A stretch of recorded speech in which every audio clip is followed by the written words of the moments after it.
chapter 3, verse 13 to 17. Okay. Ay po ay nasa bahagi na ng tatlong bahagi o part 3 ng security against a hostile world. Okay. Sa pagkakataon kong ito ay inaanyahan ko po na tayo ay tumayo muli at bilang paggalang sa salita ng Panginoon na ating babasahin. Basahin natin po itong sabay-sabay. At sabi po diyan sa 1 Peter chapter 3 verse 13 to 17, sabi niyo dito, at sino naman ang gagawa sa inyo ng masama kung wala kayong hinahangad kundi pawang kabutihan? At sakali mang usigin kayo dahil sa paggawa ng mabuti, mapalad pa rin kayo. Huwag ninyong katakutan ang kanilang kinakatakutan at huwag kayong padala sa kanila. Igalang ninyo si Kristo mula sa inyong puso at sambahin ninyo sila bilang Panginoon. Lagi kayong maging handa magpaliwanag sa sino mang magtatanong sa inyo tungkol sa inyong pag-asa na nasa inyo. Ngunit maging mahinahon at mag-alala kayo sa inyong pagpapaliwanag. Bilang mga lingkod ni Kristo, panatilihin yung malinis ang iyong budhi upang mapahiya ang mga nanlalahi at humahamak sa inyong mga pag-ugali.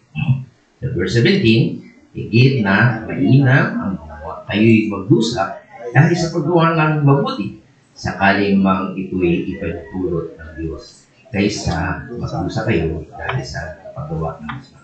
Ito po ang salita ng Panginoon.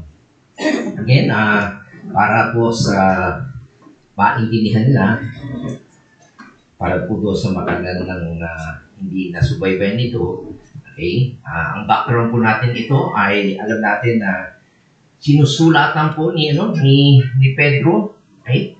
Ang mga believer, maliwanag po yun. Okay? Sila po yung, pag sinabing believer, mananampalataya na po sila, tama? Nakakilala na sila sa Panginoon at sumasampalataya. So ano yung sinulat niya? Na sila ay, ano yung kanilang nararanasan? Sila ay inutusi. Mabigat yung mga pinagdaraanan nila. Okay?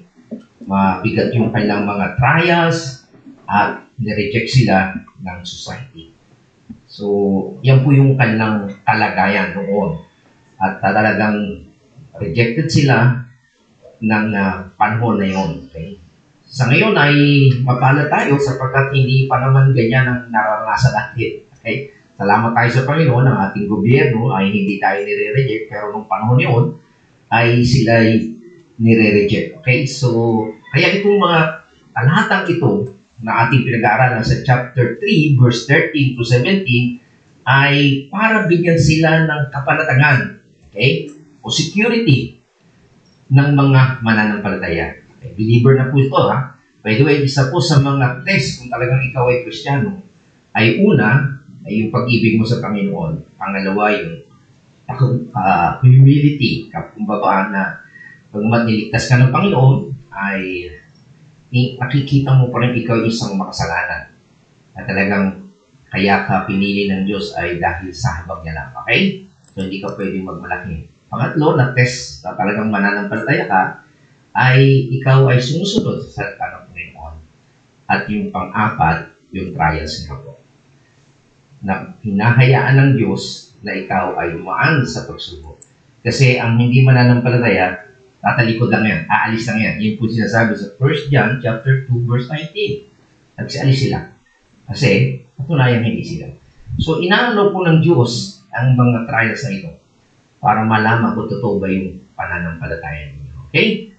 Ngayon, kung kayo talagang totoo yung pananampalataya mo, ano yung mga instruction ni Peter para sa mga mananampalataya? Una, para ikaw ay magkaroon ng kapanatagan sa mapanghamon, talagang mapang-usik, walang ginawa yung mundo na kaawayin ka kasi alam natin ang mundo nasa ilalim na ni Satanas, di ba? Ikaw ay nasa Panginoon.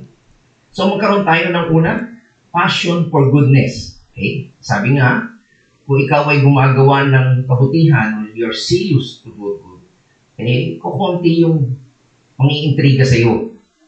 Kukunti yung sisiraan ka, tama? Kung meron mang kasamaan, eh, daigin mo ng kabutihan. Yan po yung kauna-unahan, tama? So, yan po ay, pero hindi po 100% yan. Kaya yung pangalawa na makikita natin na sinabi ni Pedro sa mga mananampalataya, magkaroon kayo ng pliability in suffering. Okay? Marunong ka mag-adjust. Kung ganito, malakas ang puwersa, pag babaling ka sa kaliwa, pag malakas naman ang puwersa rito, kanan ka. Okay? Pero hindi ka nagbe-break. Yung po ang sinasabi ng pliability. Parang sinabi ko sa inyo, parang kawayan, di ba? Kahit malakas ang bagyo, hangin, hindi siya nagbe-break. Tama? So, ganyan po ang ibig sabihin ay, sabi po dyan, but even if kung sakali, di ba kanina, habang gumagawa ng kabutihan, bihira yung talagang gagawa ng persecution o alipos na sa'yo. Tama? Pero kung sakali man, sabi dito, but even if you should suffer for the sake of righteousness, mapalad ka pa rin. Ayon din sa ating pag-aaral na talagang merong talagang pinili ang Panginoon, kagaya ni Pablo, ni Paul, di ba? Siya ay nag-suffer para sa Panginoon. At mapalad siya. Hindi niya hiniling sa Diyos na alisin yung suffering. Hindi sabi niya, gusto ko pang makabahagi sa paghihirap ng Panginoon.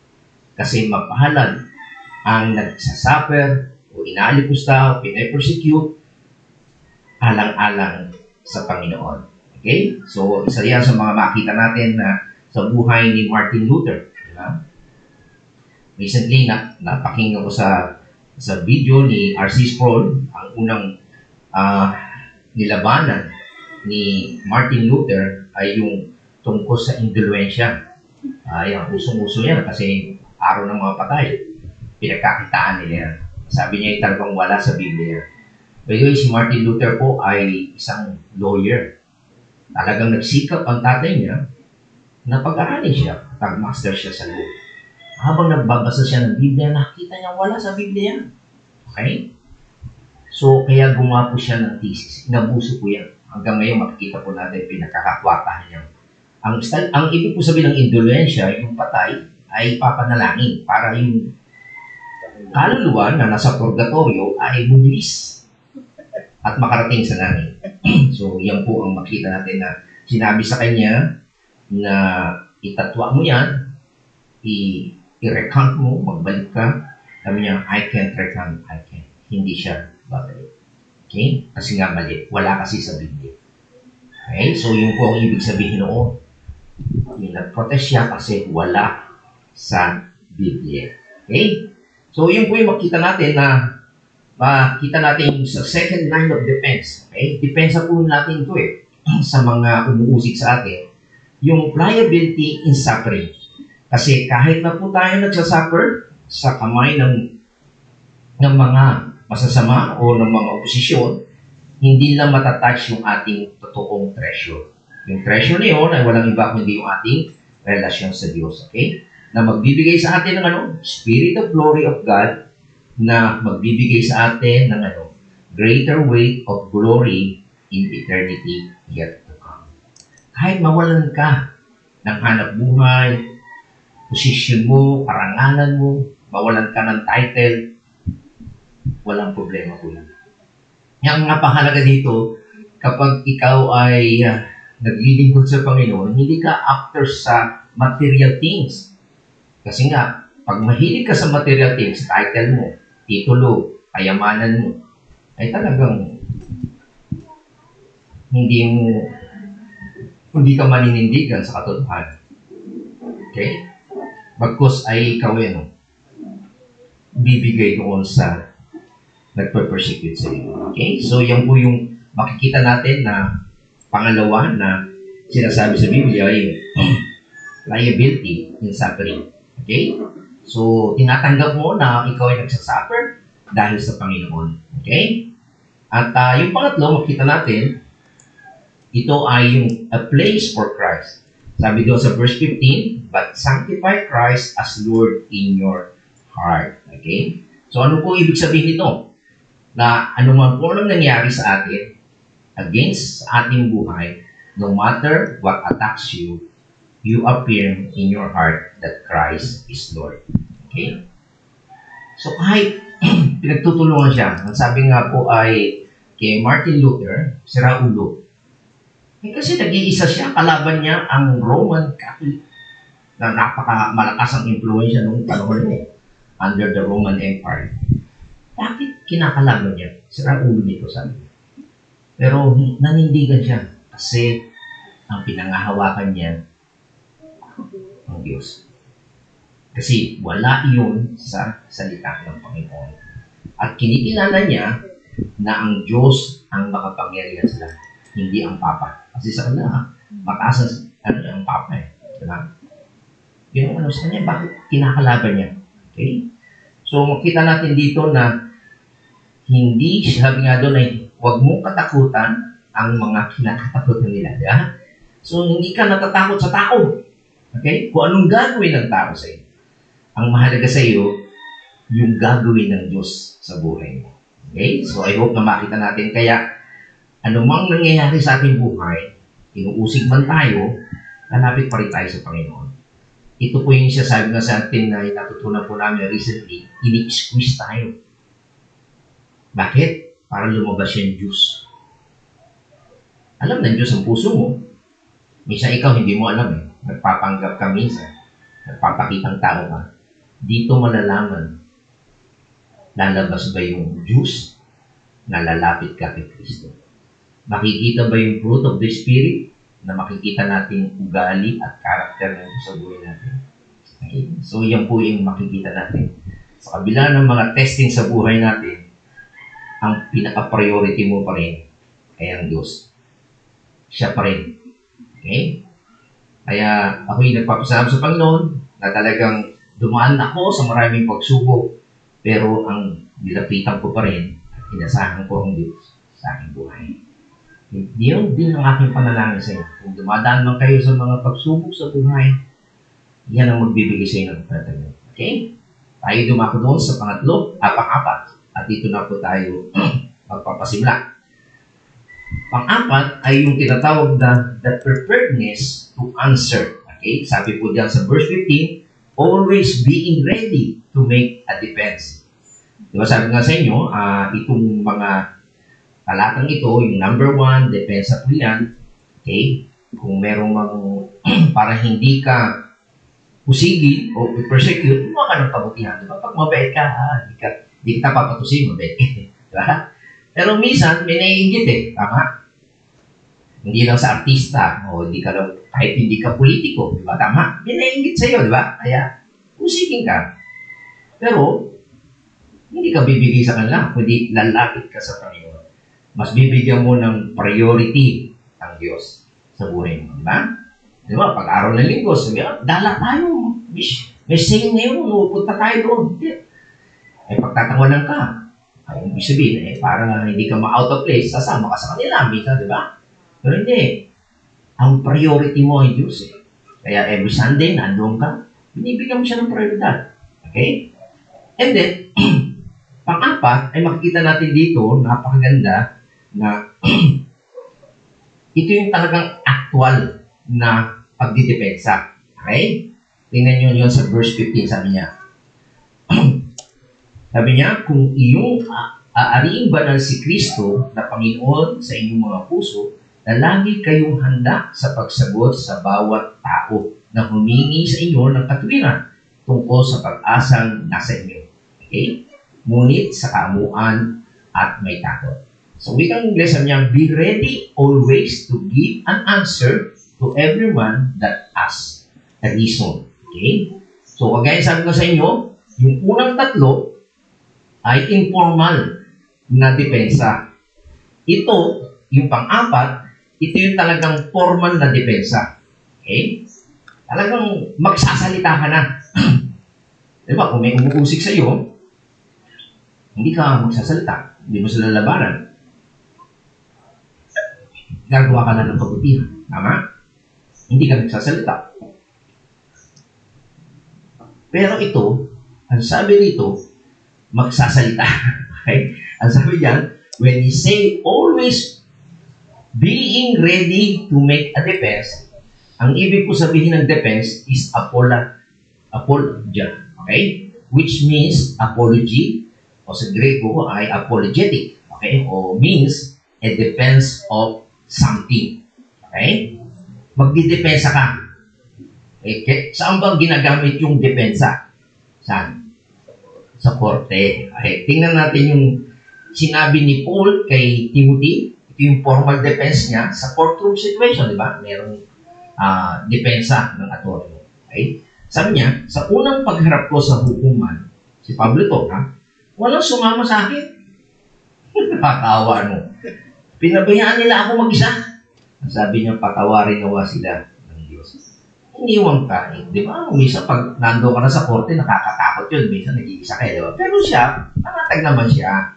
Kasama niya nga ang Panginoon. Pero dito makita natin na kapag mayroong magtatanong sa iyo, okay, lalo na sa korte, ay marunong pang magsalita. Tama? Ito pa, pangalawa, pakita natin, ginamit din yung word na defense. Sa Acts chapter 25, verse 16, makita natin dito, hindi inuusig na si Pablo, no? Sabi niya, sinagot ko sila, hindi kaugalingan ng Romano ang magparusahan sa sino mang inirereklamo hanggat hindi ito na ipagtatanggol ang kanyang sarili laban sa mga nasasaktan sa kanya. Hindi ka pwedeng parusahan kagad hanggat di mo na depensahan ang sarili mo. Diba? Hindi ka po pwedeng, ikulong yan. Hindi, kailangan merong i-depensa sa sarili mo. Tama? Kita niya. So, yun po yung makita natin na isinasabi dito ni ni Pedro, na kapag may nagtanong sa inyo tungkol sa inyong sinasampalatayanan, marunong kang magsalita.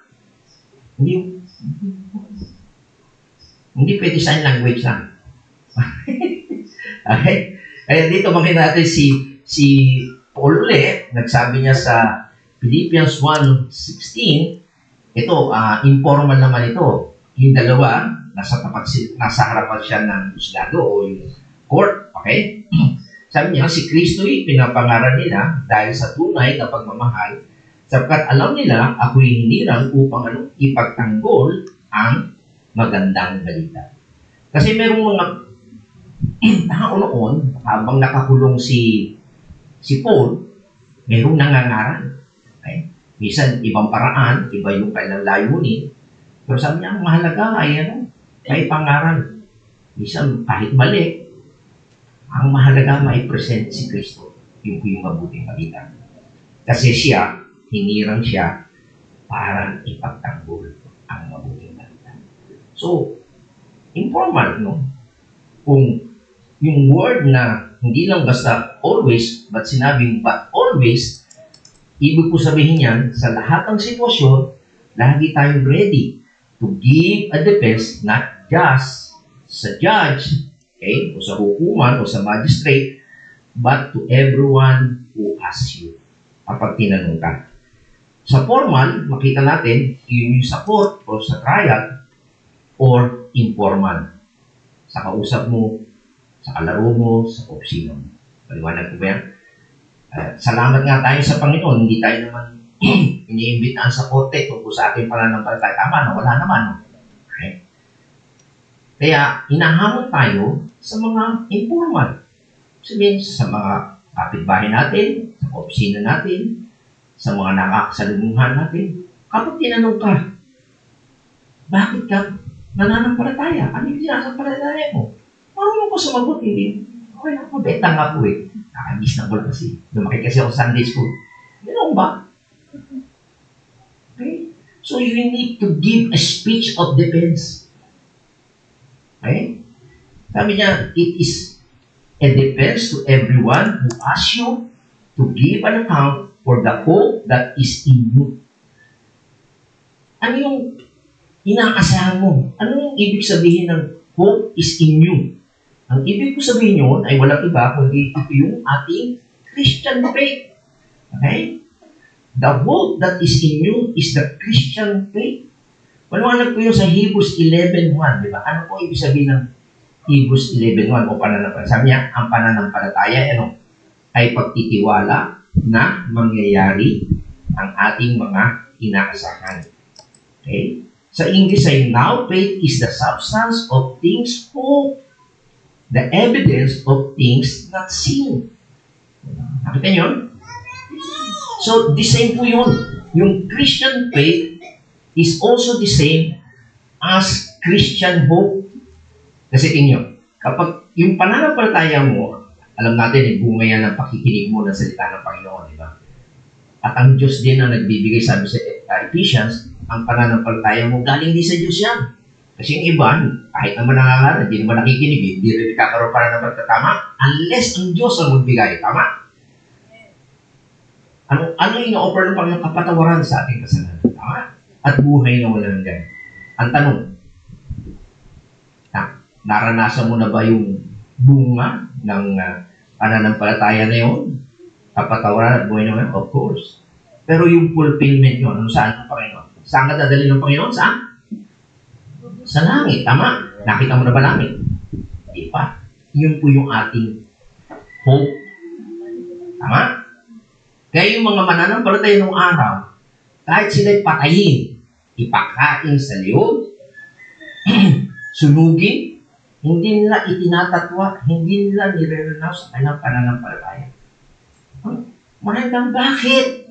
Bakit kayo handang mamatay para kay Kristo? Namo mo silang magsalita. Kasi alam nila, yung pangako ng Panginoon mangyayari kahit hindi pa nila nakikita. Maliwanag po ba yun? Okay. So, maliwanag po dito na sasabi, in other words, ang ibig na sabihin niya, you are able to give a rational, okay, matuwid na pagpapaliwanag and depends of why you are Christians. Kahit usigin na kayo, tanungin na kayo, papatayin kayo, nagsasabi mo, maliwanag kung bakit ka nananampalataya sa Panginoon. Okay? So, the Christian faith, o kaya naman ay tinatawag na Christian hope, ay magkaparehas lang po yan. Naintindihan niyo po ba? Ang hope, nakita niyo na ba? Kaya ka nga hope, hindi mo nakikita. Tama po ba ako? Tingnan niyo po yung sinabi ni Peter sa, by the way, paborito po ni Peter ang salitang hope. Yung tawag niya, living hope. Kasi merong hope, patay. Ibig sabihin, wala. Bugal na. Diba? Meron, di ba, nangako sa inyo, pupunta, papadalang kita. Wala na, nalimutan ka na. Tama? May nangako sa inyo. Ganito, papakasal lang kita. O kaya, ito, bibigay ko sa iyo. Ahalagaan kita. Wala. Katapos, buga na. Pero, tingnan natin, sinabi ng Panginoon. Sabi niya, pasalamatan natin ng Diyos at ang Ama ng ating Panginoon sa Kristo dahil sa laki ng habag niya sa atin. Kita niyo, because of the grace of God, tayo binigyan niya ng panibagong buhay. Born again tayo. Okay? Binago niya ang buhay natin sa magitan ng muling pagkabuhay ni Yesu Kristo mula sa libingan. At ito ang nagbigay sa atin ng isang buhay na pag-asa. Kasi ang Diyos natin na sinasampalatayanan ay buhay, hindi siya nakapako. Diba, nakakalungkot. Diba, sa ibang namuhay, nakapako pa rin ang Diyos. Diba? Tapos, taon-taon namamatay. Tama? May mga ganyan patuloy. Tama? Tapos, pag namatay ka, hindi mo sigurado. May nakalagay sa puntod, wala na ngayon na makalagay nyo. SLN. Ano yung ibig sabihin ng SLN? Sigurado ba sila? Hindi. Wishful. Tama ba? Wish nila. Pero, para sa mga mananampalataya, ang sabi ng Panginoon, ako ang muling pagkabuhay at ang buhay. Ang sino mang manalig sa akin, kahit mamatay physically, ay aking muling buhay. Tapat ba ang Diyos? Nagsisinungaling ba ang Diyos? Yun ang ating pag-asa. Ang mabuting balita, ang ating sinasampalatayanan ay yung ginawa ng Kristo. Siya'y namatay at muling nabuhay. Kaya buhay hindi siya patay. Tingnan niyo yung mga religious leader na namumuno, sumumpalataya kayo sa akin, magtiwala kayo sa akin. Namatay. Nabuhay ba? Oo, nakaibahan mga kapatid. Kaya napakahalaga po na makita natin ang katotohanan sa kasinungalingan. Maliwanag? Napakahalaga po ng ating sinasampalatayanan. Kasi nanampalataya ka sa tao, pero wala naman, nung namatay siya, hindi niya nga kayang buhay ng kanyang sarili. Paano ka na? Hindi naloko ka. Maliwanag po ba yung mga kapatid? Napakahalaga po. Tayo ay may buhay na pag-asa. Bakit? Kasi yung ating sinasampalatayanan na yan, nabuhay. Nakakatuwa, no? Di ba? Tama? Okay. Ito pa isa. Sabi niya, our faith and our hope as is in God. Hindi sa tao. Dahil kay Kristo, sumampalataya kayo sa Diyos na sa Kanya yung muling bumuhay at nagparangal, kaya ang inyong pananampalataya at pag-asa ay nasa Diyos. So, maliwanag po yung ating faith and hope. Sinanimos po yan. Okay? Sa Diyos tayo aasa. Hindi sa tao, hindi sa reliyon, kundi sa Diyos na nagkaloob ng kanyang buktong na anak na walang iba, kundi si Jesus Cristo. Di ba? Okay? So, ang ibig po sabihin niya, makita natin yung living hope po natin is a perpetual quality of life. Hindi lang yun. Kundi, walang katapusan. No? Na klase ng pamumuhay na talagang ano man ang mangyari sa iyo, hindi nagbabago. Yung pag-asa mo sa Panginoon. Ito rin po ay katulad ng buhay na walang hanggan na ibinibigay niya sa sino mang sumasampalataya sa Kanya. Ito rin ang tinatawag na Christian life or the life of faith. Okay? Maliwanag po ba yun?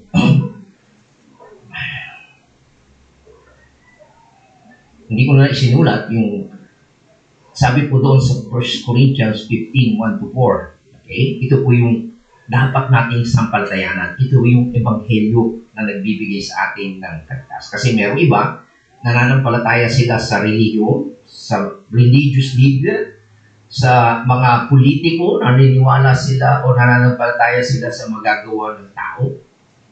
Pero tayo, na mga hinirang at tinawag ng Diyos, ang sabi niya sa 1 Corinthians 15, 1-4, pakibasa niyo na lang. At ito yung makikita natin na ebanghelyo. Okay? Mga kapatid, sabi niya, ngayon pinapaalala ko sa inyo ang magandang balita, the good news, na ipinangangaral ko sa inyo. Yan ang magandang balita na inyong tinanggap at naging saligan ng inyong pananampalataya. So, ibig sabihin, nung nangaral siya ng mabuting balita, sinampalatayanan nila kasi good news yun. Okay? Sabi dito sa verse 2, sabi niya, naligtas kayo sa magitan nito. So, when you believe the good news, karoon kayo ng buhay na walang hanggan o naligtas. Sabi niya, kung matatag ninyo, pinanghawakan ang salitang ipinangangaral ko sa inyo. So, dapat nating panghawakan yun. Alam natin yung content ng good news. Kasi, sabi dito, dahil kung hindi nyo iniintindi, sabi dito, walang kabuluhan ang inyong pananampalataya. So, there is a faith na being, kapag mali yung object ng sinasampalatayanan mo, sorry ka, baliwala yun. Okay? Tingnan natin yung pinaka-kabuuan ng ebanghelyo o magandang balita. Sabi niya sa verse 3, sapagkat ibinibigay ko sa inyo ang pinakamahalagang katuruan. Okay? Kita nyo? Alam natin si Pablo ay matalino. Under siya ni Gamaliel, di ba? Parisayo, pag sinabing parisayo ay dalubhasa sa kautusan, sa ulumong tipan. Pero, ang yung pinakamahalagang natutunan niya? Ang sabi niya sa verse 3, itong pinakamahalagang katuruan na tinanggap ko rin. Ito yun. Sa lahat ng kanyang napag-aralan, ito yung pinakamahalagang. Ano yun? Si Kristo yan, namatay dahil sa ating mga kasalanan bilang katuparan sa sinasabi ng kasulatan. That's the priority. Ito yung pinakamahalaga, yung ebanghelyo. Hindi lang siya namatay, kundi siya inilibing at muling nabuhay sa ikatlong araw ay din sa kasulatan. Naintindihan niyo po ba? Okay. Kasi ito yung susunod na tanong ko sa inyo. Okay. Ang sabi, kinakailangan ay marunong tayong i-depensa yung ating Christianity. Okay? Ibig sabihin, be able to tell people why, bakit. Bakit ka naging Christian? Masasagot nyo ba yan? Kami ang tanong nyo, ha? Mga teacher, tanong nyo to, ha? O kaya nyo sagutin. Why you are Christian? Why you believe? Ano yung pinaniniwalaan mo? Kaya niyo yan pag tinanong kayo? Alam ko yan, noon. Tatanong ko sa teacher ko. Tatanong ko kay pastor. Hindi, ang sabi dito, pag may tinagtanong sa iyo, marunong ka sumagot. Kailangan maintindihan mo why you believe, what you believe, and then be able to articulate it. Ibig sabihin, masabi mo. Hindi yung ngingiti ka na lang. Kailangan mo. Kaya tayo pa ulit-ulit natin itong sinasabi ni Pablo. They are believer na, mga kapatid, ha? Hindi sila bago, born again naman sila eh. Pero ang gusto ni Pedro, kapag imusik ka at nagtanong, sila naman nagtatanong, hindi ka naman eh. Marunong kang sumagot. Magtataka sila, bakit ka ganyan? Bakit ka pinahirapan niya? Nakangiti ka pa, bakit mabait ka pa? Bakit kahit ang boss mo ay sa ulo, pinahirapan ka, bakit mabait ka pa rin? Bakit sa gobyerno kurap na eh, nagbabayad ka pa rin ng tax? Di ba? Sabi na kayo, huwag na tayo magbigay ng tax kasi marang-kurap. Hindi, sabi ng Biblia, igalang mo yung authority, igalang mo yung boss mo. Kung asawa mo hindi mananampalataya, mabait ka pa rin. Hindi mo nilalason. Di ba? Ba't ang bait mo? Yan, pag nagtanong sila, sabihin mo. Hindi siya sermonan mo. Hindi, pride kasi yung iba eh. Di ba? Ayaw nila. Okay? So, yan pong makikita natin na marunong tayo magtanong. Bakit pag linggo napunta ka sa church? Eh, kasi nakagalian ko. Yung madama, no. Why you are Christians? Why do you go to church? Ano yung sinasapalabayanan mo? Pagkakaiba, ano kinakain mo? Diba? Intindihan niyo mo man? Kaya po ako, pasensya na kayo kapag parang lecture itong aking sermon. Kasi ako mahina din po ako dun eh. Nakikinig lang ako. Malilimutin ako. Kaya nung araw pa lang, sulat na ako ng sulat. Para kapag may nagtanong sa akin, sasagot ako. May na? Kasi malilimutin tayo, lalo na ngayon sa technology natin. Mas gusto natin nanonood eh. Diba? Sa mga Facebook, ano na. Nauhuk ka na sa cellphone mo eh. Hindi pong delikado ngayon dyan. Sa mga AI, nagiging tamad na ang tao yun. Dati na nakakapag-multiply. 7 times 7. Ngayon, calculator na agad.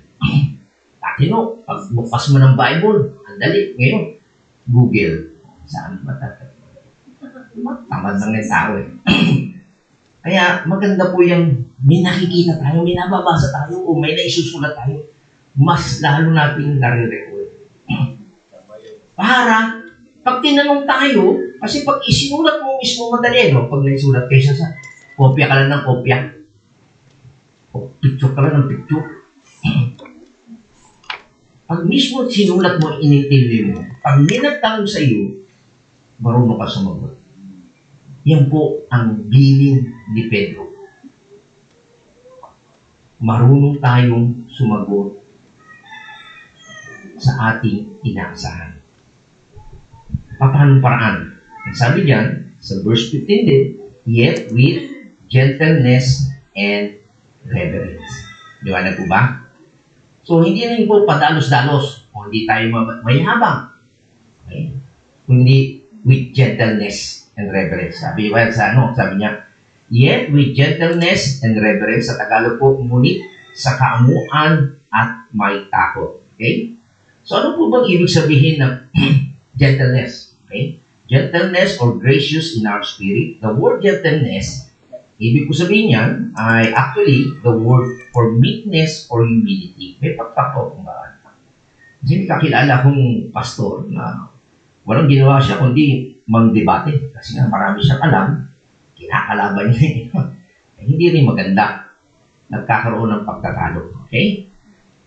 ang dapat po ay with weakness and gentleness. Ibig sabihin yan, you have power, pero under control is one way that we think about that word. Okay? At sa iba ay yung word ay perseverance, matyaga ka. At pero dito, ang gamit nga po ay reverence o may paggalang. Ibig sabihin, properly, na sinasabi dito na ang word ito ay mayroong pagkatakot, or ibig sabihin ay phobos, which means phobia. Ibig sabihin ay, ibig lang po sabihin yan ay meron tayong paggalang. Okay? A healthy reverence sa Diyos. Okay? Wala yung pagyayabang na binigyan tayo ng kaalaman tungkol sa mga bagay na inireveal niya sa atin. And also, meron din tayong healthy reverence sa katotohanan. Okay? And also, meron din tayong reverence for the person to whom you speak a graciousness. Okay? So, una, pag ikaw ay pinagkalooban ng Panginoon ng kaalaman, di ba? Matatakot ka eh. Kagaya ni Moses, makikita niyo. Siya yung pinili ng Diyos, di ba? Para ipahayag yung sa puno. Makita niyo yung pagpapakumbaba niya lagi. Kumbaga, leader siya ng kaya nga, in spite na antitigas ng ulo ng mga Israelita, siya yung pinili. Diba? Isa nga, tatampo nga siya, bakit pa ako pinili mo? Titigas ng ulo na ito. Nandun yung pagpapuma, hindi siya mayabang. Ako ang pinili ng Diyos. Actually, yung kapatid niya, si Aaron, nainggit nga sa kanya, bakit siya pinili? Hindi kami. Kaya si Moses ay isang tao na talagang may paggalang sa Diyos. May paggalang sa katotohanan na ibinigay ng Diyos. Kasi yung iba nga, pag nagkaroon ng kaalaman, yabang, yan mamalaki. Inaaway yung mga walang alam. Nakalungkot eh, nakaranas ko yung amin natin na pastoral conference, yung pastor na, sabi niya, ako naligtas sa John 3:16. Ayaw niya tumanggap ng ibang mga katotohanan tungkol kay Calvinism. Ayaw niya.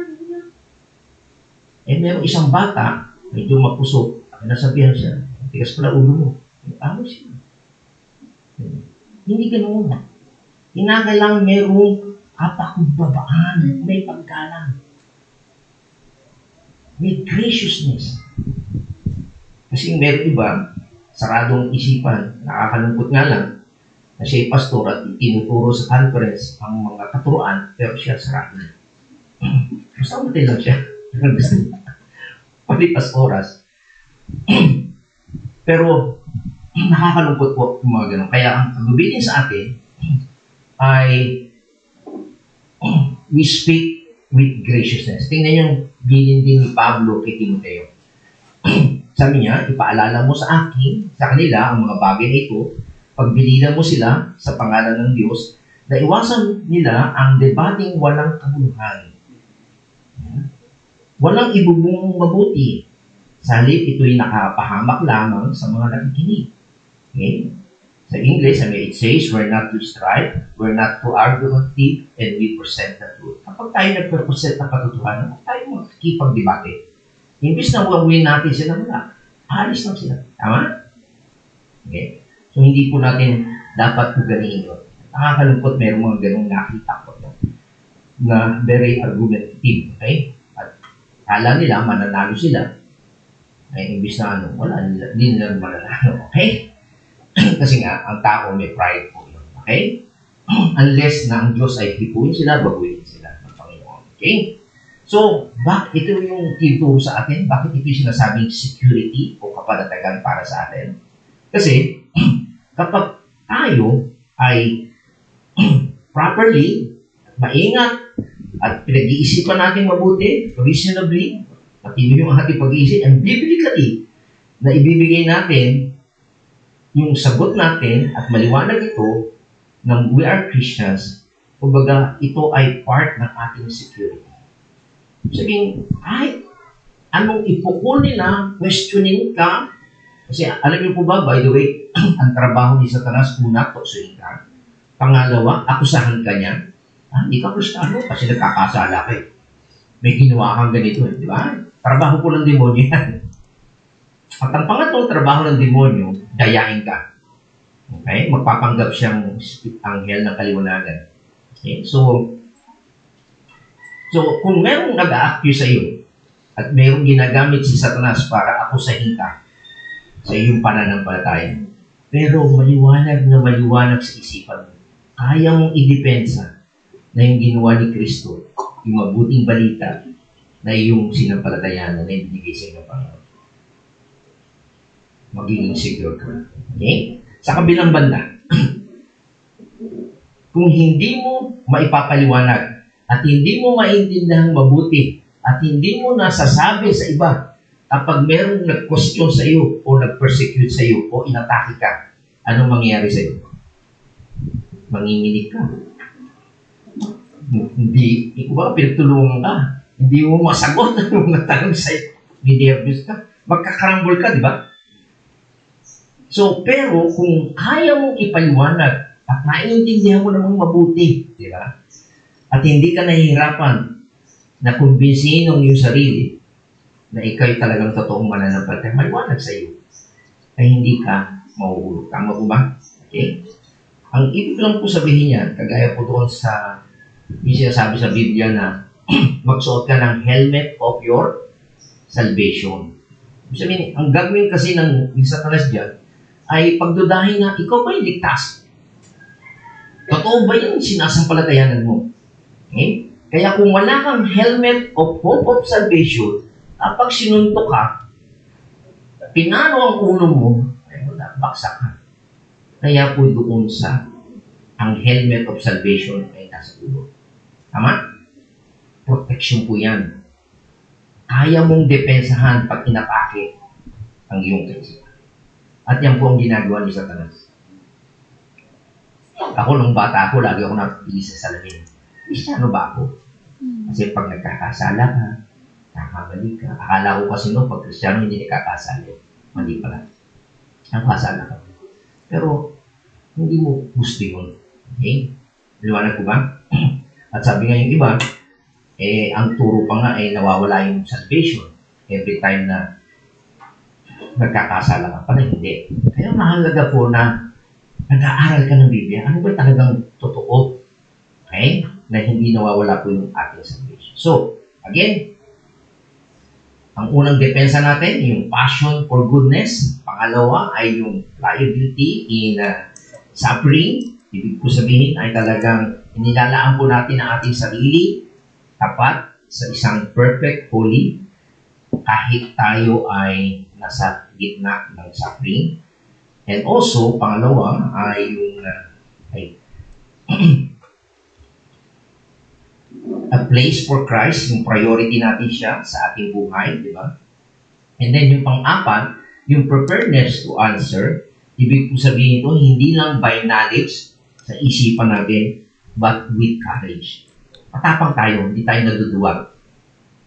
Kasi pag master na natin ito mahirap kasi, pag nagpapanggap ka, kagaya po doon sa mga testimonya sa mga Blue Ribbon Committee, pag pautal-utal, nahihirapan sila hindi yun. Pero kapag diretso, galing talaga sa puso mo, makita mo, ikaw yung mismo nag-deliver ng pera, walang problema yun.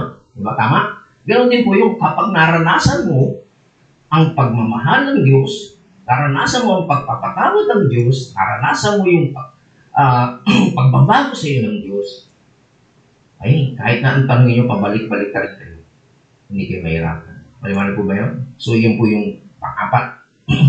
Okay? So, we are eager and willing to give every man na kung sino mang magtatanong sa atin tungkol sa ating pag-asa, ay talagang masasabi natin with sweet, gracious, gentle humility, hindi mayabang na merong paggalang sa Diyos sapagkat hindi ka pwedeng magmalaki na alam ko to, ikaw hindi. No?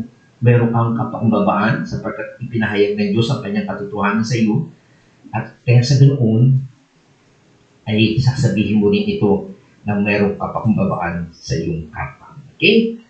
Kasi pag may yabang kasi, wala Yabang din ng tao, di ba? Yan ang instinct ng tao eh. Pag nakitang mayabang ka, yabang din siya. Di ba? Pero kapag pakumbaba ka, pakumbaba rin. Tama? So, panglima, makita natin ay pure conscience. Okay? And keep a good conscience. Sabi niya sa verse 16, and keep a good conscience. Nataglay ang mabuting budhi. Okay?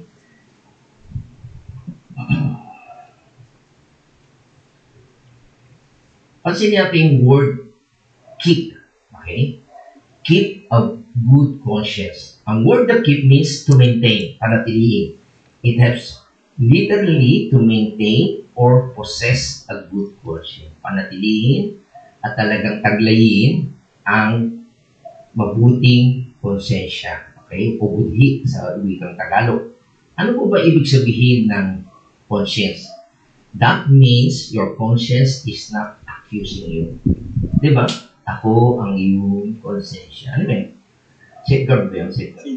Okay. Kasi kapag may ginagawa ka, okay, by the way, dalawa ang function ng conscience. Una, ito ay mechanism na bigay ng Diyos. It's either aakusahan ka niya or i-excuse ka niya. Ang conscience is also a device that God has given or planted within you to act as a secure of convicting, convict ka kapag may ginagawa kang mali at sinasabi naman yung affirmation mo, very good. Okay? So, yan po ang trabaho ng conscience. Hindi ng safeguard. Okay? Kung kapag ikaw ay mayroong good conscience, ang sasabihin niya sa iyo, yun yung mga small voice sa isipan mo, at sasabihin niya, you are doing well. Okay? Tama? Okay, pero kapag may ginawa kang mali, ano sasabihin na ba siya? May mali yan. Ano, basta ba hindi na kukonsensya yung mga politisyan? Nagkakalyo na po mga kapatid. Ay, yung sabi ng mga ano, ay yung pumatay, sa una nilang pagpatay, kinukonsensya sila. At sabi ng iba, galing ko sa mga ano, mga killer, mga dating ano, ulitin mo, mawawala na yung konsensya. So, ganoon din po yung kasalanan. Naturally, bawat tao ay binigyan ng Diyos na konsensya, pero dahil sa kanyang kasamaan, patuloy na nagiging kali na po. Bumabalik lang po yan kapag tayo nag-aaral ng salita ng Diyos. Pag bumalik tayo sa salita ng Diyos, nililinisin tayo. Minabasa ko sa Facebook, sabi niya sa teacher niya, ang dami ko na pong babasa. Wala akong matandaan. Okay? Kaya ang ginawa ng teacher niya, kung siya ng strainer, sumalo ka ng tubig. Sarap siya. Wala naman siyang nakakuha. Ano napansin mo? Sa yung pangsalok mo, luminis. So, ganyan din yan. Wala kang nare-retain sa iyong nababasa, pero nalilinis yung buhay mo. Di ba? The more na you read, ay maraming nababago sa'yo. Kasi nga, kung ano yung ginagawa mo, ano ba, ginawa ng kapwa mo, nagnanakaw siya, pumapatay siya. Kasi okay lang yun eh. Yun ang pattern mo eh, ba? Pero once you read, lalo ng Biblia, ito yung salita ng Diyos, magtutubid sa iyo. Mababagay, lilinisin yung konsensya. Okay?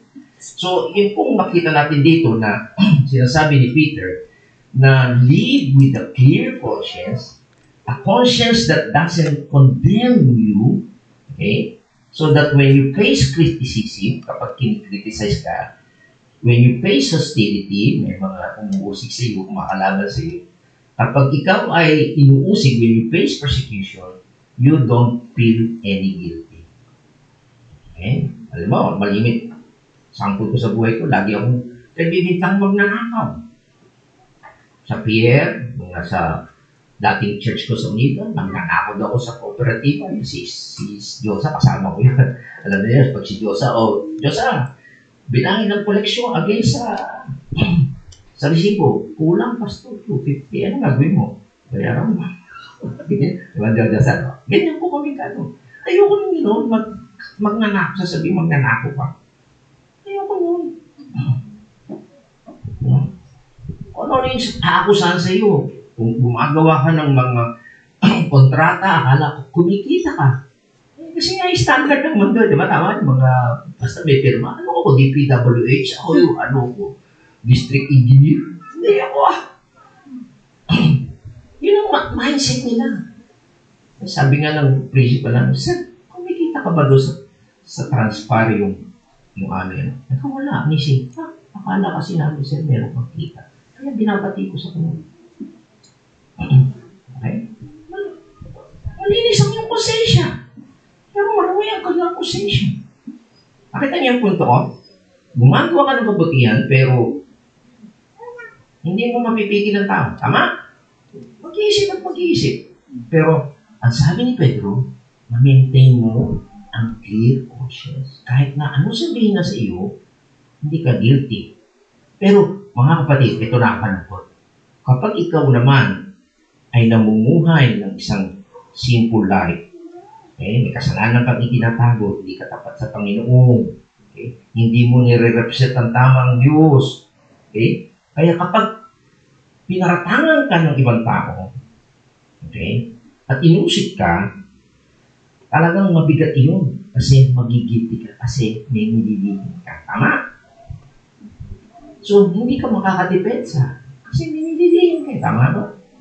Kaya ang gusto ng pagdo ay maintindihin natin yung clear conscience. If your conscience is clear, then you are not anxious, hindi ka nag-aalala, hindi ka matotrouble. Okay?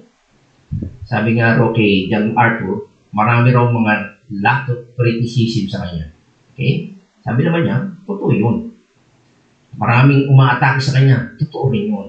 Okay? Ngayon, ang tanong sa kanya ay, anong response mo niya? Ang ginagawa daw niya ay tinitingnan niya yung kanyang puso. Kung yung bang mga kritisismo ay valid. Tinitingnan niya ang kanyang puso kung siya ay may malinis na konsensya. Kaya kung wala naman, wala siyang pag-aalala. Hindi ito napukunbig sa kanya. Okay? There is no pain, kaya hindi siya natotrouble. At wala itong napoproduce na guilt. Pero kung yung akusasyon nila ay tama, okay? At nakita daw niya ang kanyang puso, sasabihin niya ito, valid accusation, then merong guilty sa kanya, and wala siyang security against that criticism. So, ano dapat natin gawin? Sabi niya, we must maintain a clear conscience because a defiled conscience, kung marumi ang konsensya mo, hindi ka mapapakali.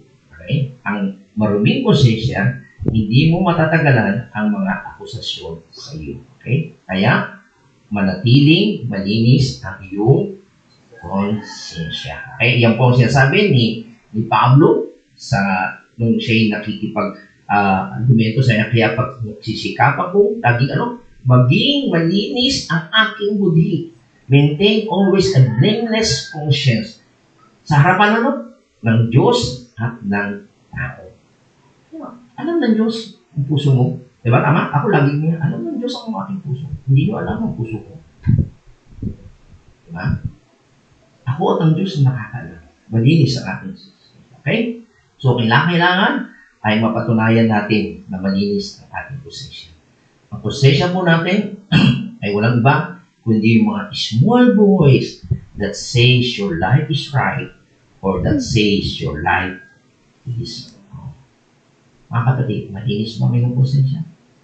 Sa lahat ba ng iyong ginagawa, nagsasabi mo siya,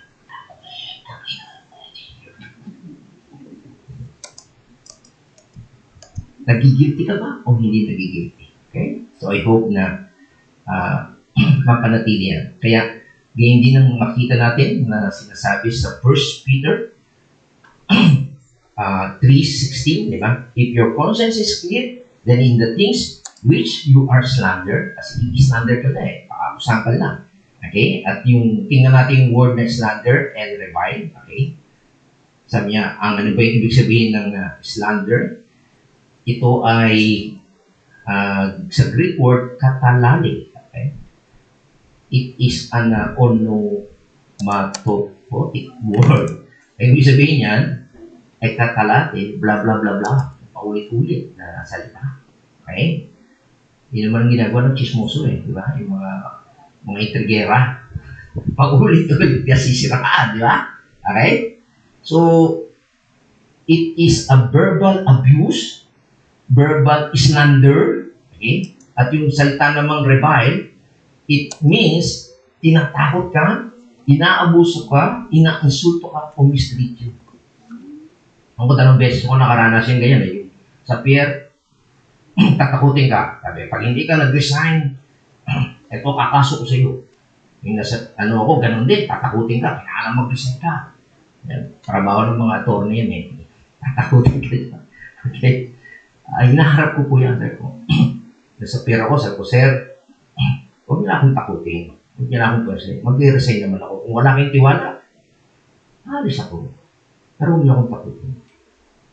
Kasi kausap ko na ako yung nag-imbestiga, kinausap ko po yung sub-personnel, wala naman silang nakitang nagnakaw ako ng used oil.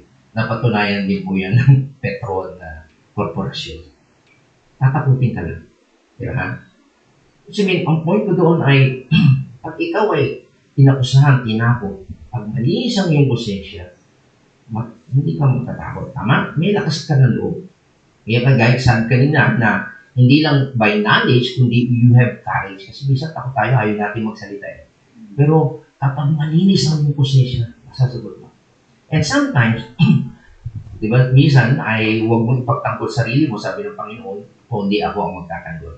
Natutuwa naman ako doon sa kaso doon sa sa Delpa. Natutuwa ako sa Lord dahil yung maakusa sa akin, attorney, ang boss namin, accountant, presidente, sabi niya, ako ang attorney mo.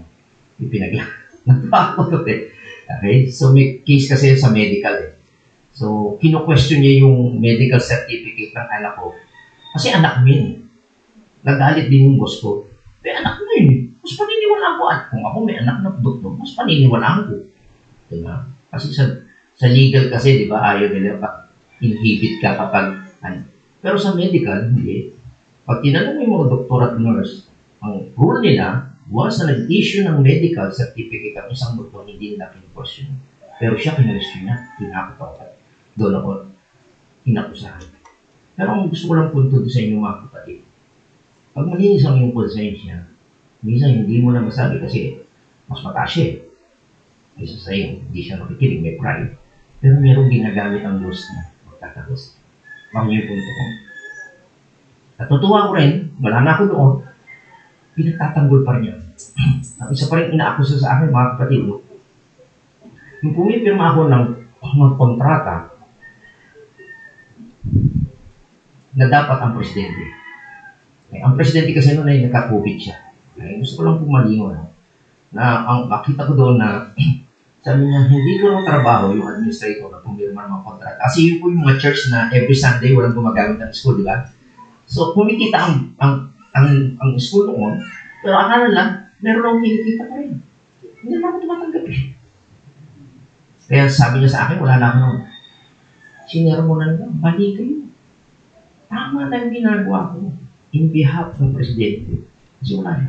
Binigyan niya naman ako ng authority. Sa kanya ako napirma ng legion, ako natawag. Hindi trabaho na at financial dapat. Finance officer kayo dapat. Ang punto ko lang, mga kapatid, kapag talagang malinis ang iyong konsensya, kahit merong umakusa sa iyo, takutin ka, bisa manahimik ka, ang Diyos ay may gagamitin para ipagkala. Ay, kung makita nyo, it's really the best. Hinahayaan ng Diyos yun. Hindi na rin ako magtagal po. Nagpapasalamat ako, nangyari yun kasi hindi na ako tatagal. Di ba? So, minsan inaalo yun. At ito nga yung ating sabi din niya sa 1 Peter chapter 2, verse 12, di ba? Mamuhay kayo ng maayos sa gitna ng mga hindi believer, upang kahit na pinaparatahan niya kayo ng masama, kapag nakita nila ang iyong mabubuting gawa, ay ang mangyayari, magpupuri sila sa Diyos sa araw ng kailang pag-uupo. Mali mo. Ngayon, natutuwa ako sa Panginoon na yung aming boss, yung presidente, ay nakita niya yung pagrespeto ko sa kanya, at kahit wala na ako doon, ay ginagamit siya para makuha ipagtanggol. Okay? So kasi kapag ikaw ay hindi matuwid sa harapan ng Panginoon, gagamitin talaga ng hindi mananampalataya na ikaw'y akusahan at tuwan-tuwa sila doon. At i-broadcast pa nila, i-chismis ka na si Israel. ano nga, kaya, alam niyo, di ba sabi ko sa inyo, ayaw nila ng protestante doon kasi sumasali sa union. So, protestante, dapat ikaw ipamumuhay mo sa salita ng Diyos, di ba? Pero, aakusahan ka nila kapag hindi ka ipinamumuhay ang salita ng Diyos. Kaya ang sinasabi ni Pedro rito, hindi kayo maayos. Okay? Para huwag kayong akusahan. Then lastly, rational lang po ito. Okay? Passion for goodness and ability, suffering, a place for Christ. Ito yung ating priority sa buhay. Okay? Sa kabila ng suffering, hostility, loyal pa rin tayo sa Diyos, sumusunod pa rin tayo sa Diyos at nagiging tapat, and also marunong tayong sumagot kapag merong nagtatanong sa atin. We can give clear-cut reason why we are Christians. At pang-lima, ma-maintain natin yung pure conscience. Okay? Maging tama yung ating buhay by the Spirit. We stay obedient to the Word of God. Panatili tayong malinis ang ating conscience sa kabila ng merong umakusa sa atin. And then, lastly, okay? Yung pang-anim, the perspective on options. Merong pamimilian ka. Sabi niya, for it is better if God should will, sabihin ko, kalooban ng Diyos, okay, that you suffer. Okay? Sabihin, kalooban ng Diyos na mag-suffer ka. Pero, dahil saan? For doing what is right or doing what is wrong. Ano po yan? May dalawang option. Sabi niya, higit na mainam ang kayo'y magdusa sa paggawa ng mabuti sakali mang ipahintulot ng Diyos. Okay? If God's willing. Diba? Ibig sabihin, ang suffering ay kalooban ng Diyos. Di ba, kagaya ng ating napag-aralan, kasi mas mapalad ka. Mas higit nga mabuti na ikaw ay, kasi you're blessed. Mas maganda yung reward mo sa langit. At saka nag-grow ka. Sabi nga si James, di ba? Count it all joy kapag dumaraan ka sa pagsubok. Kasi ini-squeeze ka, malalaman mo yung laman ng puso mo, ano na establish ang ating spiritual life. Di ba? Tama. Pero yung pangalawa, pwede ka rin namang magdusa dahil meron kang maling nagawa. Okay, again, we're talking about believers dito. Okay? So, kinakailangan, meron tayong dalawang options. Una nga, yung option number 1, you can suffer for doing what is right if God's will. Okay, bakit? You can be blessed in the suffering at merong eternal reward. Maliwanag po ba yun? Kaya kapag meron kayong mga pinagdadaan ng suffering, huwag yung Lord, tanggalin mo yung suffering ko. No. Tanggapin mo yan. Tanggapin mo lang, Lord, what is your purpose? Ano gusto mo mangyari sa akin? After noon, makikita mo, matututo ka. Okay? At meron kang eternal reward. Pangalawa, yung option, number 2, you can suffer for what is wrong. Kapag meron kang ginawa, mali, magsasuffer ka. Tama. Ang tanong, kalooban ba ng Diyos yun? Pareho yung kalooban ng Diyos. Okay? Yung option 1 and option 2 ay kalooban ng Diyos. Una, He will that if you do what is right at nagsuffer ka in order that you may be strengthened, napapalakas ka, and He might be glorified. Sana makita niyo ako. Papatunayan ko yan na talagang sa lahat ng aking suffering, naranasan, lalo kong tumatag at tiwala sa Panginoon, at kapag nakita yun ng Panginoon, nakita ng mga taong nasa paligid mo, pupurihan nila ang Panginoon. He will be glorified.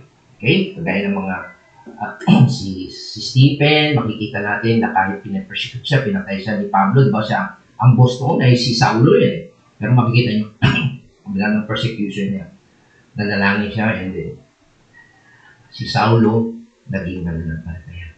Sino napapurihan ng Diyos, diba?